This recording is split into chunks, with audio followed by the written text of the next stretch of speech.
നമ്മൾ നെക്സ്റ്റ് ജനറേഷനോട് നമ്മുടെ ഫാമിലിയോട് ചെയ്യുന്ന ഏറ്റവും വലിയൊരു തെറ്റാണ് അവരെ കൺഫ്യൂഷനിലേക്ക് എത്തിക്കുക എന്നുള്ളത്.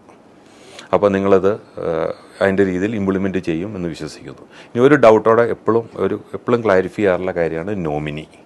അപ്പോൾ പല സ്ഥലങ്ങളിലും നോമിനി ഉണ്ട്, അതുകൊണ്ട് വില്ല് വേണ്ട എന്നൊരു ധാരണ ഉണ്ട്.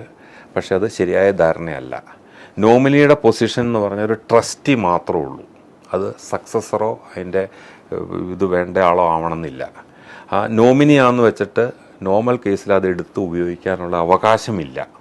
ശരിക്കും പറഞ്ഞാൽ ആ നോമിനി അതെടുത്തിട്ട് അതിന് എലിജിബിളായിട്ടുള്ള സക്സഷൻ ആക്ട് പ്രകാരം എലിജിബിളായിട്ടുള്ളവരെ ഏൽപ്പിക്കാനേ അവർക്ക് പറ്റുള്ളൂ. അപ്പോൾ നോമിനി ഉണ്ടെങ്കിൽ ഗുണം ആ അസറ്റ് ഹാൻഡിൽ ചെയ്യാൻ എളുപ്പമുണ്ട്. പക്ഷേ അത് വേണ്ടപ്പെട്ട നമ്മൾ ഉദ്ദേശിക്കുന്ന ആളുടെ അടുത്ത് എത്തണമെന്നില്ല.